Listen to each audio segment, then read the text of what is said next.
The darkness over Normandy was absolute. Private First Class, Wallace Strobel, of the 502nd Parachute Infantry Regiment, 101st Airborne Division, hung suspended in his parachute harness 15 feet above French soil, tangled in the branches of an apple tree. It was 20 minutes past midnight on June the 6th, 1944. He could hear machine gun fire in the distance, the thud of bodies hitting the ground, and somewhere close by, the desperate thrashing of another paratrooper struggling to free himself from a similar predicament. Strobel's hands trembled as he reached into his jacket pocket and withdrew a small brass device no larger than a matchbox. He pressed it once. Click. The sound was sharp, metallic, unnaturally loud in the darkness. He waited, his heart hammering against his ribs. Then, from perhaps 30 yards away, came the response. Click-clack. 2 distinct sounds. A friend.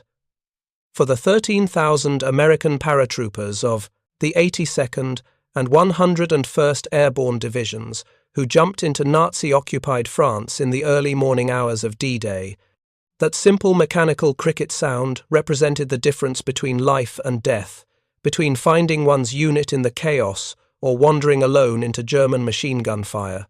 The device was officially designated the Acme No. 4, 170 clicker, manufactured by J. Hudson and Company Limited of Birmingham, England. Originally designed in the 1920s as a timekeeping device for orchestra conductors, it had been repurposed as perhaps the simplest yet most ingenious piece of military communication equipment ever deployed in combat. 1 click meant a question. 2 clicks meant you were among friends. Any other response, or silence, meant you prepared to fire first. If you're enjoying this deep dive into the story, hit the subscribe button and let us know in the comments from where in the world you are watching from today. The story of how this toy-like device came to play such a crucial role begins not with military strategists or communications experts, but with the fundamental problem that haunted every airborne operation of the Second World War. How do you identify friend from foe when you've just been scattered across enemy territory in complete darkness, when every shadow might conceal a German soldier, when your own men are as disoriented and trigger-happy as you are? The question was particularly acute for the D-Day invasion. Unlike earlier airborne operations in Sicily or Italy, the Normandy drops would take place at night, behind heavily fortified German positions, across terrain the Allies had never physically surveyed. The paratroopers would be landing miles inland from the beaches, hours before the seaborne invasion began, with no hope of immediate reinforcement if things went wrong. And everyone involved in the planning knew that things would almost certainly go wrong. General Maxwell, Davenport Taylor, commander of the 101st Airborne Division, understood this problem intimately. At 53 years old, Taylor was one of the youngest division commanders in the United States Army, a cerebral officer who spoke 4 languages and had served as an observer with American artillery units on the Italian front before taking command of the airborne troops. He had studied the after-action reports from Sicily, where the Allied airborne drops in July of 1943 had devolved into chaos. Planes had been scattered by weather and anti-aircraft fire. Paratroopers had landed miles from their designated drop zones. Units had been unable to find each other in the darkness. Men had fired on their own comrades, mistaking them for enemy soldiers. The Sicily operation had achieved its objectives, but at tremendous cost and with far less organization than anyone had hoped. Taylor knew the Normandy drops would be even more challenging. The designated drop zones for the 101st Airborne were small fields scattered across the Cotentin Peninsula, separated by the infamous bocage hedgerows that would later bedevil the Allied advance. These hedgerows, centuries-old earthen walls topped with dense vegetation, created a landscape of natural fortifications that severely limited visibility. A man could be 10 feet away and remain completely invisible in the Norman darkness. Password systems existed, of course. The official challenge for D-Day was flash, to which the correct response was thunder. On the second day, this would change to hustle and along. But Taylor recognized the limitations of verbal codes. They required close proximity. They could be overheard and mimicked by the enemy. They were useless if the German soldier you encountered didn't speak English, or if the noise of battle drowned out the words. And perhaps most problematically, they required a soldier to reveal his position by speaking before he knew whether he was addressing friend or foe. The cricket clicker solved these problems with elegant simplicity. The sound it produced was distinctive, unlike anything that occurred naturally in combat. It could be heard at a reasonable distance without being so loud as to alert every German soldier in the vicinity. It could not easily be mimicked by voice.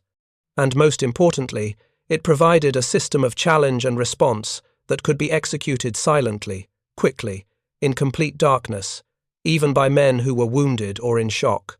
According to some accounts, Taylor himself discovered the device, possibly through contact with American military bands that had brought similar clickers to England from the United States, where they had been popular as children's toys.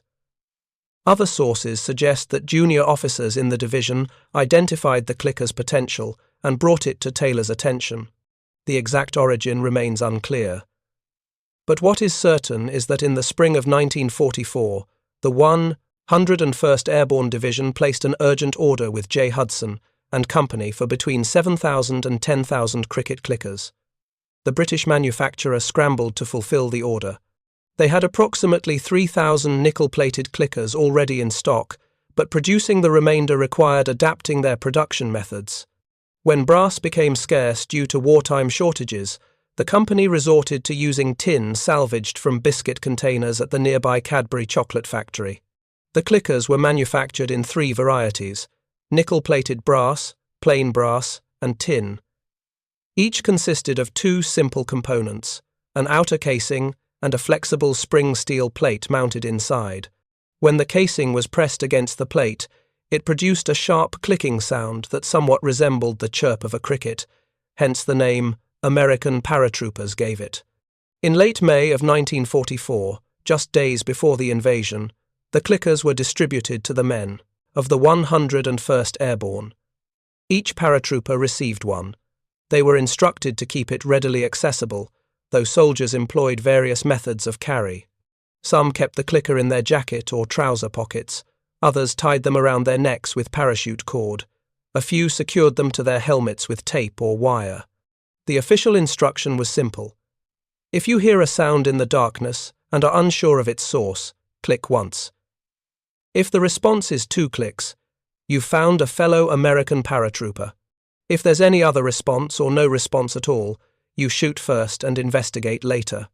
The men practiced with the devices during their final training exercises, though many initially regarded them as little more than toys, curious gadgets that seemed almost absurdly simple for the complexity of the mission ahead. Few fully appreciated their potential value until they found themselves scattered across Normandy in the early morning hours of June the 6th, surrounded by Germans, separated from their units, with only darkness and a small brass clicker standing between them and potentially fatal encounters with friend or foe. The airborne assault on Normandy began just after 11 o'clock on the night of June the 5th. The first wave consisted of Pathfinder teams, specially trained paratroopers carrying radio beacons, signal lights, and radar equipment designed to mark the drop zones for the main force that would follow. These Pathfinders jumped from their aircraft and parachuted into occupied France 90 minutes before the main assault, their mission to establish landing zones that would guide thousands of their comrades to the correct locations. But weather conditions immediately complicated everything. Heavy cloud cover obscured the landscape below. Anti-aircraft fire forced pilots to take evasive action. Navigation aids proved less reliable than hoped. Many Pathfinders landed far from their intended zones, unable to set up their electronic guidance systems properly. When the main force began jumping at approximately 1:15 in the morning, the problems multiplied catastrophically. The C-47 transport aircraft carrying 16 paratroopers each encountered dense cloud banks over the Cotentin Peninsula. Pilots broke formation to avoid collisions. German anti-aircraft batteries opened fire, filling the night sky with tracers and flak explosions. Some pilots accelerated to escape the fire, causing their paratroopers to exit the aircraft at excessive speeds. Others reduced altitude to improve visibility, exposing their men to even more intense ground fire during the descent. Still others flew too high, causing paratroopers to drift far from their intended landing sites during the prolonged descent. The result was chaos on a scale that exceeded even the worst predictions. Instead of landing in organized units on designated drop zones, the 13,000 American paratroopers of the 82nd and 101st Airborne Divisions were scattered across hundreds of square miles of enemy-occupied territory. Many sticks, the groups of men jumping from individual aircraft, were dispersed over an area of several miles. Some paratroopers landed in flooded marshland that the Germans had deliberately inundated as a defensive measure. Weighed down by more than 100 pounds of equipment, some of these men drowned in water that was only a few feet deep. Others landed in the middle of German positions, killed before they could even free themselves from their parachute harnesses. Many became entangled in trees, telegraph wires, or the dense hedgerows, hanging helpless as the battle raged around them. Private First Class Frank Lillyman, one of the pathfinders, landed near Sainte-Mère-Église, the small Norman town that would become famous as the first French settlement liberated during the invasion. He found himself alone, his radio equipment damaged during the landing, with German voices echoing in the darkness around him.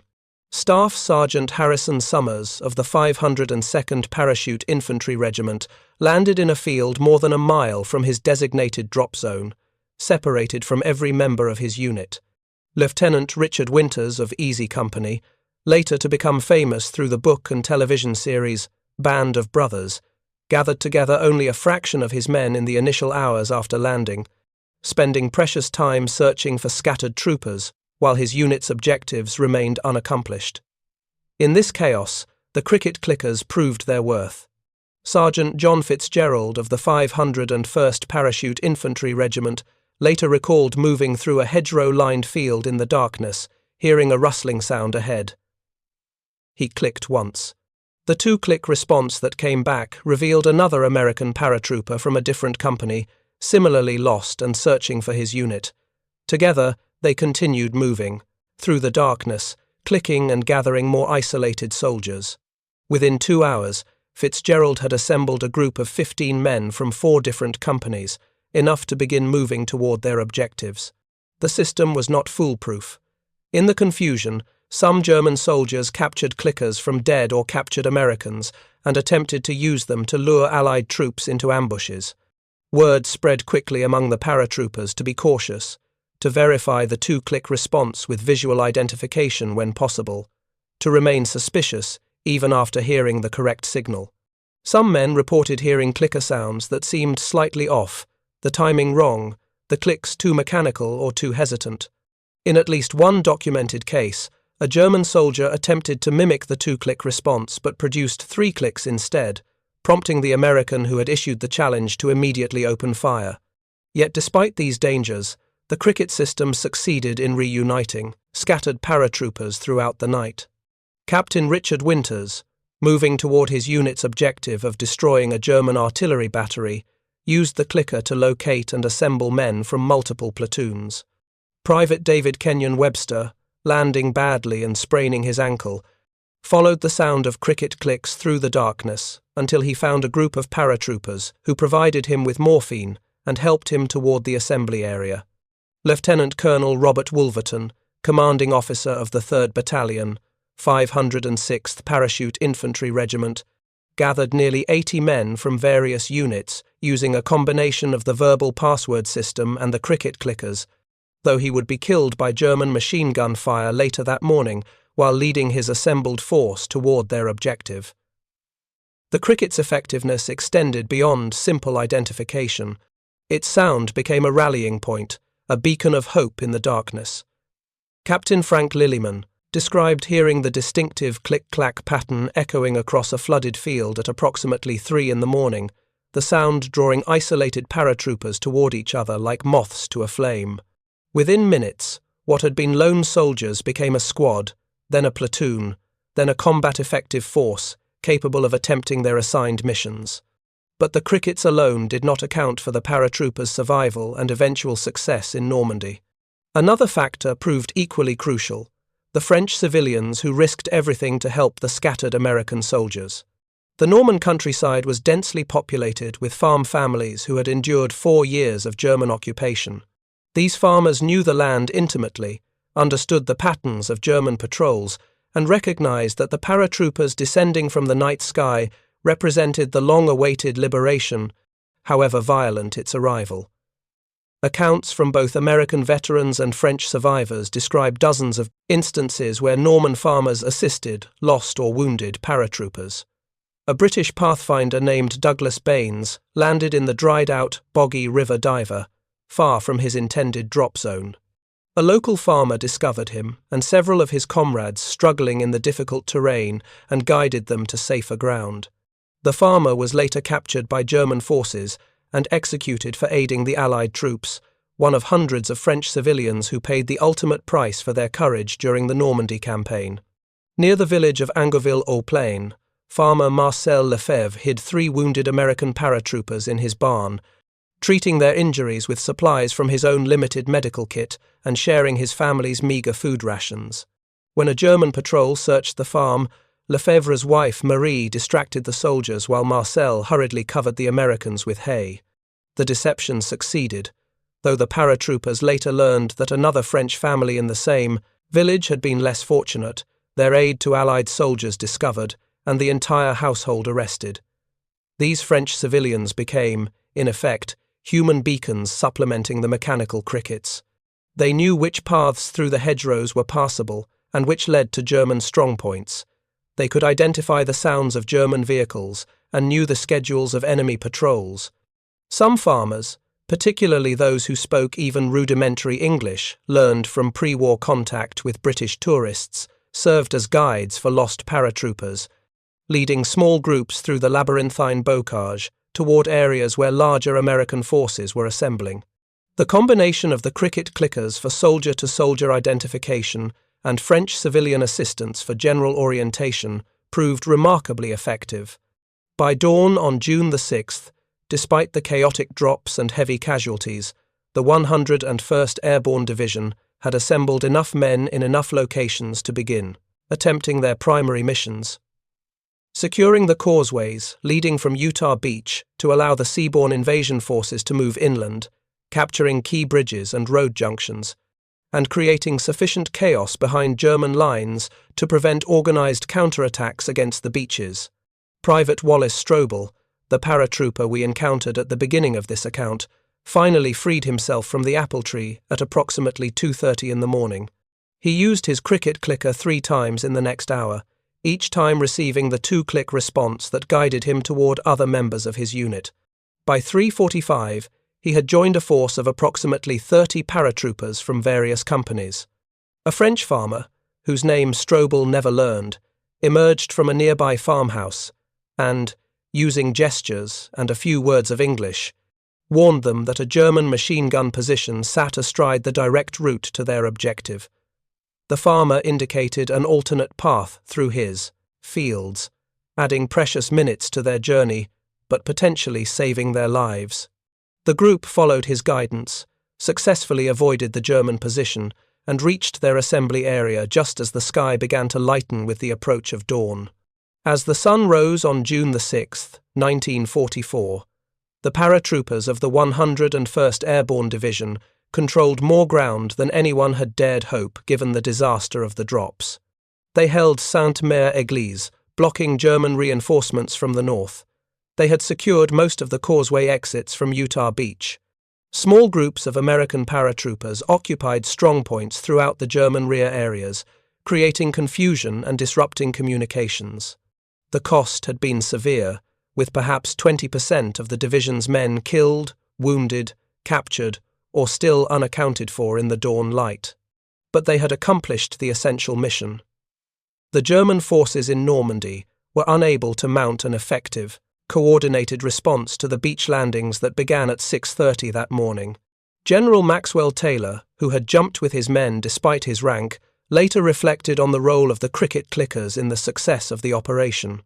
In his post-war memoirs, he described the moment he personally clicked his device in the darkness and heard the response from a nearby hedgerow. "I had my pistol in one hand, my cricket in the other, Taylor wrote. I crept along the hedgerow looking for a gate.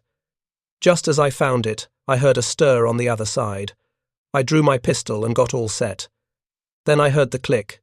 That was the most pleasant sound I ever heard in the entire war. For Taylor, as for thousands of his men, that simple mechanical cricket sound represented hope and survival in the darkest hours of the Normandy invasion. The crickets were used exclusively during the night of June the 5th and 6th. By dawn, with visibility restored and units mostly reassembled, the devices became redundant. More importantly, American commanders feared that German forces would recover clickers from casualties and use them to set ambushes. Orders went out, discard the crickets. Most paratroopers complied, dropping the small brass devices in fields and ditches across Normandy. A few kept them as souvenirs, but the vast majority were abandoned in France, their mission complete. As a result, original Acme number 470 clickers from D-Day are extraordinarily rare today, highly prized by collectors when they occasionally surface. The tactical success of the cricket clickers influenced American airborne doctrine for the remainder of the war. Similar devices were issued for later airborne operations, including Operation Market Garden in the Netherlands in September of 1944 and the crossing of the Rhine in March of 1945. The fundamental lesson had been proven. In the chaos of airborne assault, the simplest solutions often proved most effective. Elaborate radio networks, complex electronic signaling systems, and sophisticated passwords all had their place, but sometimes survival came down to a small brass device and the courage to click it in the darkness. For the French civilians of Normandy, the arrival of the paratroopers represented both hope and terror in equal measure. The sound of aircraft engines had begun around midnight, a distant rumble that grew steadily louder until it seemed to fill the entire sky. Marie Leblanc, a farmer's wife living near the village of Heisville, later recalled lying awake in her bed, listening to the drone of hundreds of aircraft passing overhead. Then came different sounds, the crack of anti-aircraft fire, the whistle of falling bombs, and something else, something she had never heard before. A strange rushing noise, like wind through fabric, accompanied by occasional thuds as objects struck the earth. At first light, Marie ventured outside to inspect her farm. What she discovered scattered across her fields was both miraculous and terrible. Parachutes, dozens of them, hung from trees and draped across hedgerows. Equipment containers lay cratered in the soil. And, in an apple orchard behind her barn, she found 3 American paratroopers. One was dead, his neck clearly broken from the impact of landing. The other 2 were alive but injured. One had broken his leg during the jump. The other had taken shrapnel from anti-aircraft fire, blood seeping through his uniform from wounds in his shoulder and arm. Marie faced an impossible choice, one confronting hundreds of Norman farmers that morning. German soldiers were billeted in Heisville, less than a mile away. The occupiers had made their policies brutally clear. Anyone caught aiding Allied soldiers would be executed, often along with their entire family. 4 years of occupation had taught the Norman people exactly how seriously the Germans enforced these decrees. Yet here were young men, boys really, bleeding and terrified in her orchard, speaking a language she barely understood, but wearing uniforms that represented liberation from 4 years of Nazi rule. She made her decision quickly. Marie brought water, bandages torn from bedsheets, and what little food her household possessed. Her husband Jean arrived and, between them, they carried the wounded paratroopers into the barn, concealing them beneath hay and empty grain sacks. The dead soldier they buried in the orchard, marking the grave with a simple wooden cross that Marie promised herself she would properly identify if she survived what was to come. Over the course of that first day, the Leblanc farm became a way station for scattered American paratroopers. Jean, using hand gestures and the few English words he knew, guided lost soldiers toward sounds of American voices in the distance. Marie treated wounds with her limited supplies. By nightfall, they had assisted perhaps a dozen paratroopers, each one a capital crime under German occupation law. The 2 wounded men hidden in the barn remained there for 3 days until American forces advancing from Utah Beach reached Heisville. Marie never learned their names. The Leblancs were far from unique. In villages throughout the Cotentin Peninsula, French civilians performed similar acts of courage. Near Sainte-Mère-Église, the Pommier family hid 4 wounded paratroopers in their cellar for 2 days, sharing their food and treating injuries. When a German patrol searched their home, Madame Pommier claimed the blood on her kitchen floor came from butchering a rabbit. The soldiers accepted her explanation, never checking the cellar.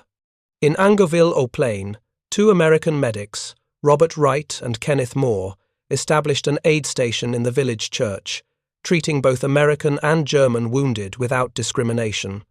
The French villagers brought them water, helped carry stretchers, and warned them when German patrols approached. For 30 hours, the church remained a sanctuary amid the battle raging outside. If you find this story engaging, please take a moment to subscribe and enable notifications. It helps us continue producing in-depth content like this. Not all French civilians who aided the paratroopers survived their compassion. The farmer who rescued British paratrooper Douglas Baines from the river Diver was captured by German forces within days and executed. The Foucher family, who sheltered 6 American paratroopers in their farmhouse near Ravenneuville, were betrayed by a collaborator. German soldiers burned the farm and killed Monsieur Foucher and his eldest son. Madame Foucher and her daughters were transported to a concentration camp. Only one daughter survived to return after the war. The 6 American paratroopers the family had been sheltering managed to escape during the raid and eventually rejoined Allied lines, never knowing the full cost of the Foucher family's generosity until years after the war ended. These acts of civilian heroism complemented the tactical success achieved through the cricket clickers and the paratroopers' own determination. As dawn broke on June the 6th, the scattered drops that had seemed like disaster began revealing their unexpected advantages. German commanders received conflicting reports of American paratroopers appearing throughout their rear areas. General Lieutenant Wilhelm Fally, commander of the German 91st Air Landing Division, was killed by American paratroopers while racing back to his headquarters after investigating reports of landings. His death threw German defensive coordination into further chaos at the critical moment. The 101st Airborne Division's primary objective was securing the 4 causeways that provided exit routes from Utah Beach through the flooded marshland the Germans had created as a defensive barrier. These narrow, elevated roads were essential for American forces landing on the beach to move inland. If the Germans held the causeway exits, the beach landing could be contained and potentially destroyed. Lieutenant Colonel Robert Cole's 3rd Battalion, 502nd Parachute Infantry Regiment, drew the mission of securing Causeway 2, the route designated Exit 2 on Utah Beach. Cole's battalion had been devastated by the drop. Of approximately 700 men who jumped, Cole initially assembled fewer than 75 at the designated rally point. Using cricket clickers and the verbal password system, his men gradually gathered more scattered paratroopers throughout the early morning hours. By the time American forces began landing on Utah Beach at 6:30 in the morning, Cole commanded perhaps 200 men from various units, roughly a quarter of his original strength. It should not have been enough to accomplish the mission. But Cole's composite force possessed crucial advantages that compensated for their reduced numbers. They had achieved complete surprise, landing in the German rear before defensive positions could be fully manned. The German forces in the area, already confused by reports of parachute drops across the entire peninsula, had no clear picture of American strength or intentions. And critically, Cole's paratroopers were elite troops, extensively trained for independent operations behind enemy lines. Each man was capable of functioning as a rifleman, scout, or squad leader, as circumstances required. Cole led his assembled force toward the causeway exit in the pre-dawn darkness. They encountered German positions at the village of Pouperville, guarding the inland end of the causeway. A sharp firefight erupted. The American paratroopers used tactics, perfected in training, maneuvering through the hedgerows to flank German machine gun positions, employing concentrated fire from multiple directions to pin down defenders, while assault teams closed with grenades and rifles. The battle for Pouperville lasted approximately 3 hours. By 9:30 in the morning, Cole's force had secured the causeway exit. American troops landing on Utah Beach would have their route inland. The cost had been significant. Cole's force suffered approximately 30 casualties killed or wounded in the Pouperville fight. Among the dead was Lieutenant Thomas Meehan, commander of Easy Company, 2nd Battalion, 506th Parachute Infantry Regiment, whose aircraft had been shot down during the initial drop. But the mission was accomplished, and accomplished early enough that the first waves of beach assault troops encountered no resistance on the causeway itself. Similar stories played out across the 101st Airborne Division's operational area. At Causeway 1, another composite force of scattered paratroopers seized their objective after fierce fighting. At Causeway 3, the sheer confusion caused by widely dispersed American drops prevented German forces from organizing effective defense.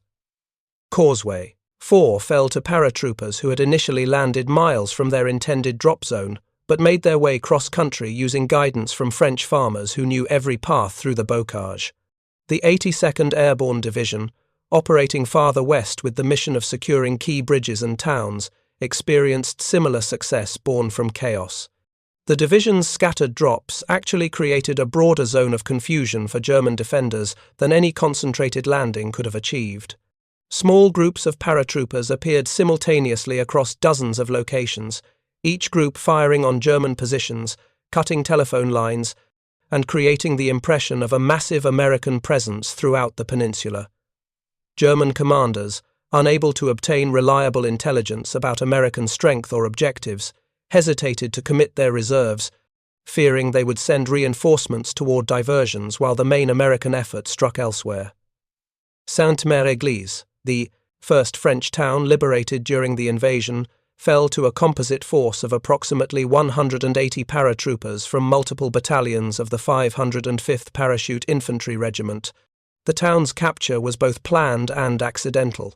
It was a designated objective, but the paratroopers who took it were largely men who had missed their actual drop zones and assembled at Sainte-Mère-Église simply because it was a recognizable landmark in the darkness. Led by Lieutenant Colonel Edward Krauss, these scattered soldiers used cricket clickers to identify each other in the town's streets, gradually building sufficient force to overwhelm the German garrison. By 4:30 in the morning, Krauss had raised an American flag over the town square, the first stars and stripes to fly over liberated French territory. The psychological impact on German defenders was profound.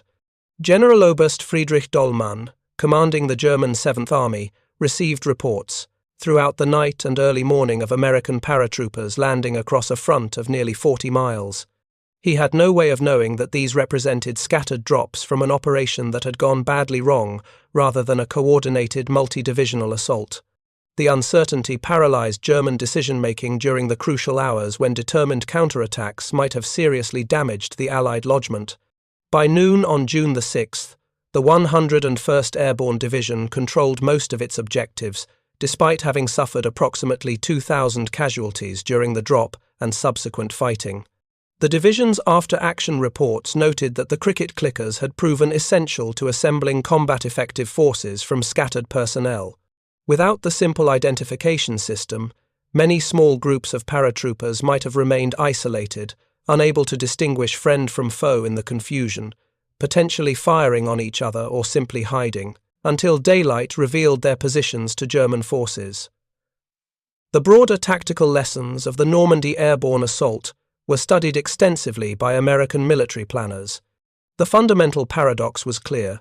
The drops had been a disaster by every planning standard, yet had achieved their strategic objectives.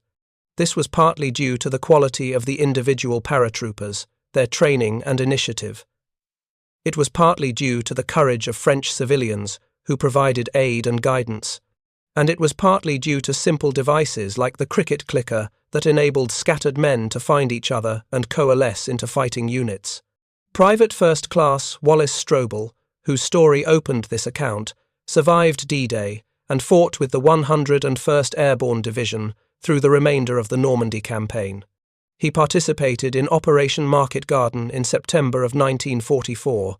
the ambitious but ultimately failed attempt to secure bridges in the Netherlands. He survived the brutal winter siege of Bastogne during the Battle of the Bulge. He was among the American forces that liberated the Landsberg concentration camp in April of 1945. Through all these campaigns, he carried memories of that first night in Normandy, hanging in an apple tree in the darkness, pressing his cricket clicker, and hearing the response that meant survival. In his post-war memoirs, written decades after the events, Strobel reflected on the strange contrast between the sophistication of modern war and the simplicity of the tools that sometimes mattered most. "We jumped from aircraft that represented the cutting edge of aviation technology," he wrote.